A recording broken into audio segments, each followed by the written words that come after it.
मीठे बच्चे, तुम्हारे सच्चे तीर्थ है शांति धाम और सुख धाम।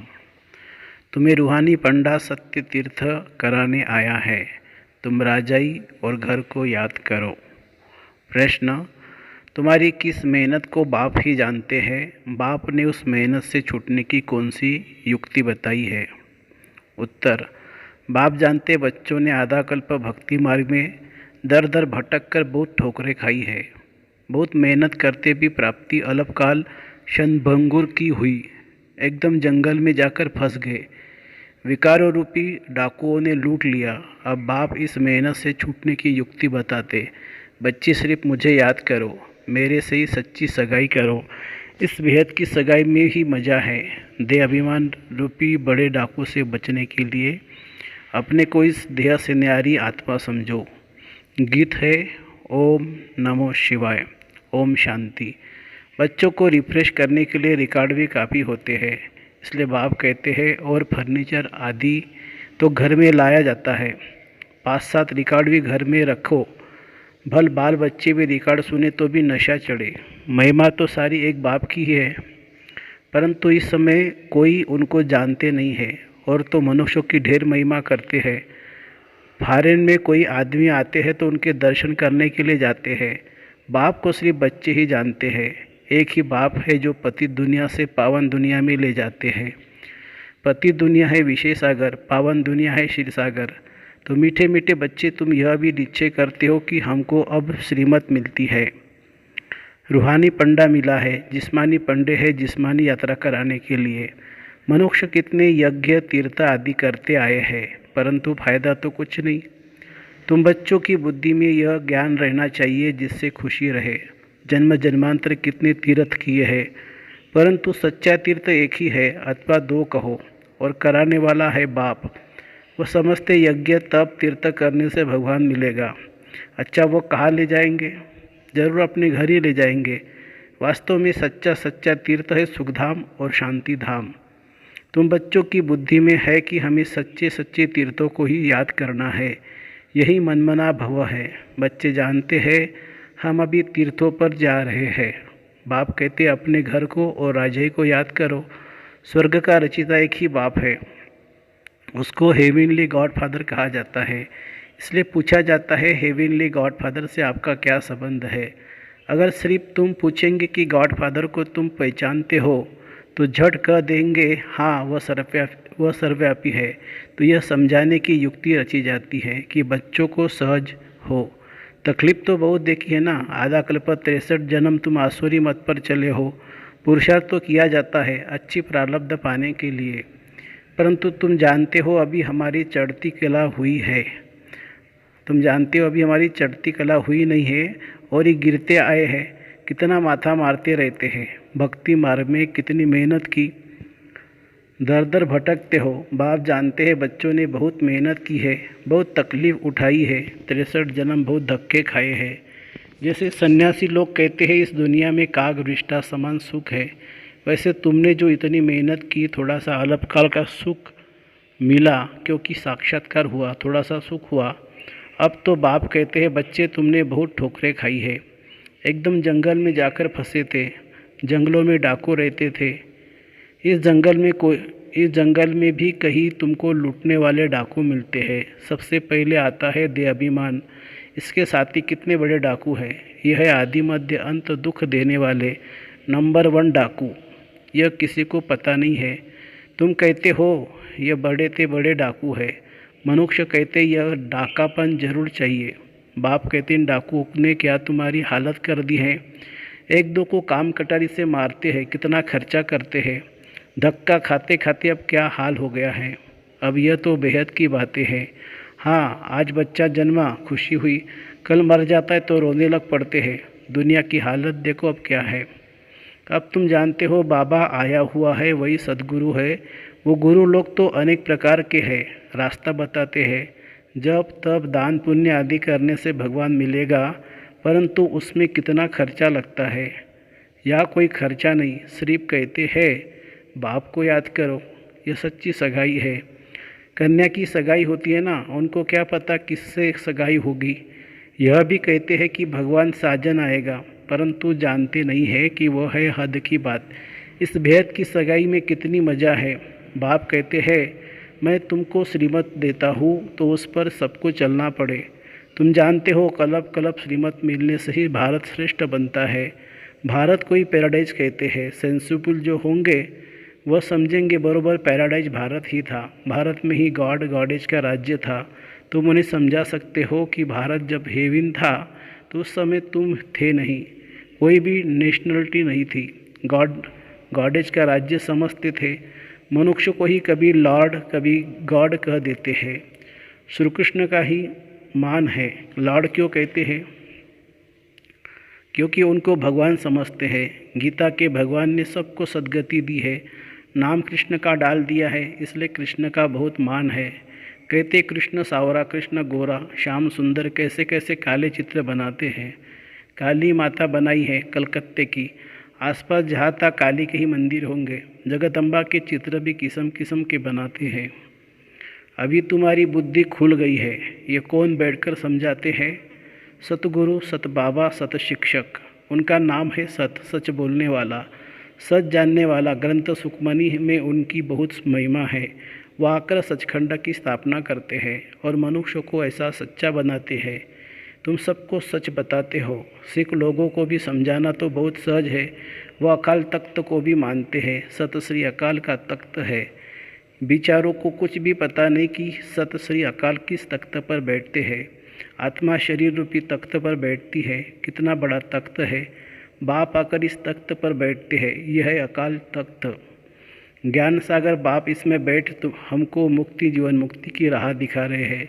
ब्रह्मांड सृष्टि आदि मध्य अंत की सब बातें समझाते हैं। जिस बात को कोई नहीं जानते हैं, सब अपनी बड़ाई में मस्त है। तुम्हारी मस्ती देखो कैसी है। तुम जैसे मास्टर नॉलेजफुल बन गए हो। अब तुमको सारी नॉलेज मिली है। जानते हो टीचर पढ़ाते हैं तो साथ में आशीर्वाद भी होती है। मांगने की दरकार नहीं रहती। टीचर का काम है पढ़ना तुम्हारा काम है। तुम्हारी बुद्धि में यह नॉलेज ही फुल होनी चाहिए। नाटक में सभी एक्टर्स बुद्धि में रहते हैं ना।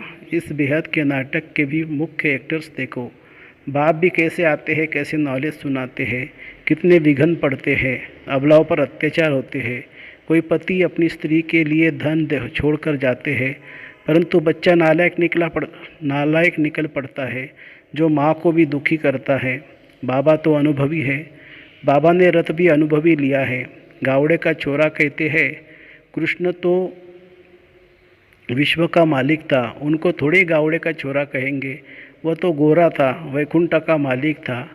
जब सावरा बनता है तब गांव में रहता है। तो कृष्ण ही अंतिम जन्म में गांव का छोरा कैसे बना, यह तुम जानते हो। बाबा खुद भी वंडर खाते हैं हम क्या थे।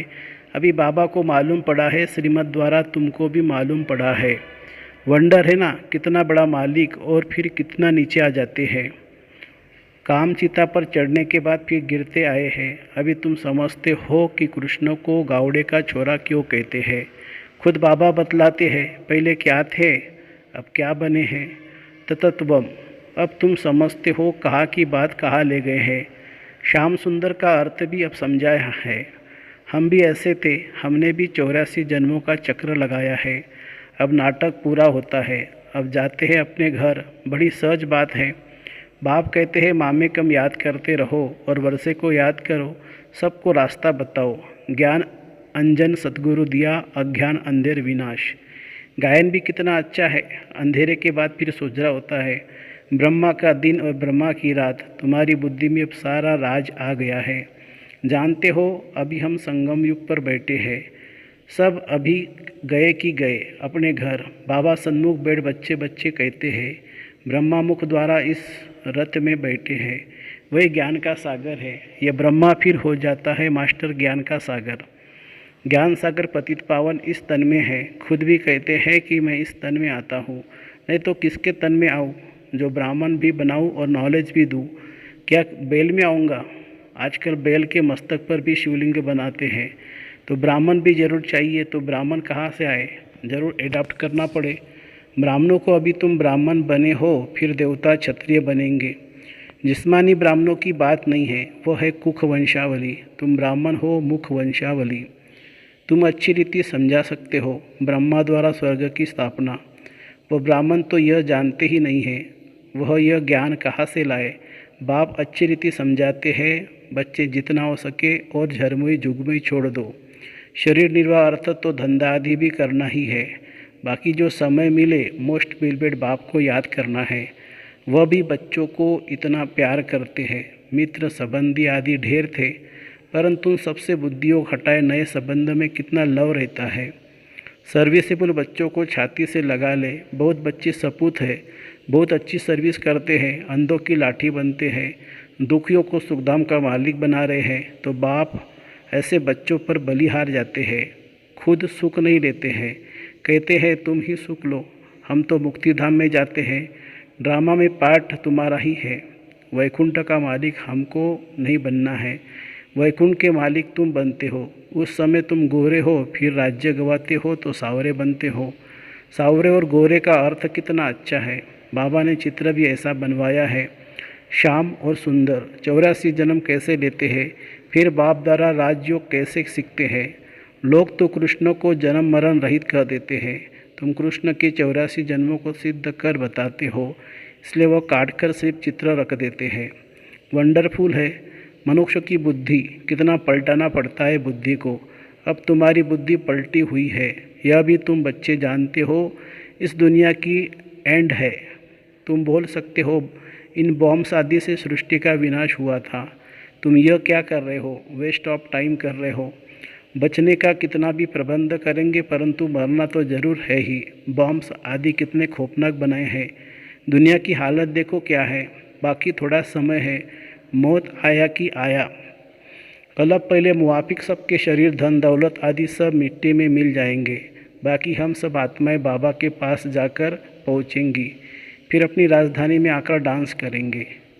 अच्छा, मीठे मीठे सिकिलदे बच्चों प्रति माता पिता बाप दादा का याद प्यार और गुड मॉर्निंग। रूहानी बाप की रूहानी बच्चों को नमस्ते। हम रूहानी बच्चों की रूहानी माता पिता बाप दादा को याद प्यार, गुड मॉर्निंग और नमस्ते बाबा नमस्ते। धारणा के लिए मुख्य सार, अपनी बुद्धि को नॉलेज से सदा फुल रखना है। बाप से आशीर्वाद व कृपा मांगने के बजाय पढ़ाई पर पूरा ध्यान दे। अपने ऊपर आपे ही कृपा करनी है। दुखियों को सुखधाम का मालिक बनाने की सेवा करनी है। ऐसा सपूत सर्विसेबल बनना है जो बाप भी बलिहार जाए। वरदान, मन बुद्धि की एकाग्रता द्वारा हर कार्य में सफलता प्राप्त करने वाले कर्मयोगी भवो। दुनिया वाले समझते हैं कि कर्म ही सब कुछ है, लेकिन बाप दादा कहते कि कर्म अलग नहीं, कर्म और योग दोनों साथ साथ है। ऐसा कर्मयोगी कैसा भी कर्म होगा उसमें सहज सफलता प्राप्त कर लेगा। चाहे स्थूल कर्म करते हो चाहे अलौकिक करते हो, लेकिन कर्म के साथ योग है, माना मन और बुद्धि की एकाग्रता है, तो सफलता बंधी हुई है।